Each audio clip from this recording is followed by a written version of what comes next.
નમસ્કાર, ગુજરાત સિક્યોર ન્યૂઝમાં આપનું સ્વાગત છે। હવે જોઈએ આજના સમાચાર। શ્રી ગુજરાત નવરચના મંડળ ગુંદી અનુદાનિત નિવાસી પ્રાથમિક શાળા દ્વારા વાલી સ્નેહ મિલન સમારંભનું આયોજન કરવામાં આવ્યું હતું। આજરોજ શ્રી ગુજરાત નવરચના મંડળ ગુંદી દ્વારા વાલી સ્નેહ મિલન કાર્યક્રમ યોજવામાં આવ્યો। આ કાર્યક્રમમાં શ્રી ગુજરાત નવરચનાના પ્રમુખ શ્રી જસુભાઈ નાનુભાઈ સોલંકી સાહેબના આમંત્રણને માન આપી આજુબાજુ ગામના સરપંચશ્રી અને આગેવાનો મોટી સંખ્યામાં ઉપસ્થિત રહ્યા હતા। મુખ્ય અતિથિ તરીકે શ્રી રાજેશભાઈ એચ ગોહિલ પૂર્વ ધારાસભ્ય ધંધુકા ઉપસ્થિત રહ્યા હતા તેમજ ખૂબ મોટા પ્રમાણમાં વાલીઓ પણ હાજરી આપી હતી। કાર્યક્રમની પ્રારંભ દીપ પ્રગટાવી કરવામાં આવ્યો હતો। ત્યારબાદ કાર્યક્રમમાં પધારેલા મહેમાનોએ કાર્યક્રમને અનુરૂપ આશીર્વચન આપ્યા અને બાળકોને શિક્ષણનું મહત્વ સમજાવ્યું। આ સંસ્થામાં બાળકોને વિનામૂલ્યે પ્રવેશ આપવામાં આવે છે। સંસ્થામાં બાળકો સ્થાયી વસવાટ કરી શિક્ષણ કાર્યમાં જોડાય છે। બાળકોનો સર્વાંગી વિકાસ થાય તે રીતે શાળા સ્ટાફ વતી દેખરેખ રાખવામાં આવે છે।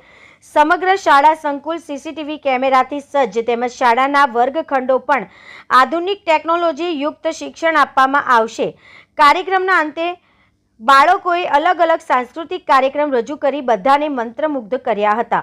Reporter Ramesh Solanki, Gujarat secure news, Dholka, Gundi. Shri Navrachana Mandal Gundi સંચાલિત અનુદાનિત નિવાસી શાળા બક્ષીપંચ કુમાર છાત્રાલય અને નાલંદા વિદ્યાલય દ્વારા આજરોજ ગુંદી આશ્રમ શાળા ખાતે વાલી સ્નેહ મિલન અને વિદ્યાર્થીઓનો વિદાય સમારંભ કાર્યક્રમ નું આયોજન કરવામાં આવેલ, જેમાં શાળામાં ભણતા બાળકો દ્વારા ખૂબ જ સારા સાંસ્કૃતિક કાર્યક્રમો રજૂ કરવામાં આવ્યા।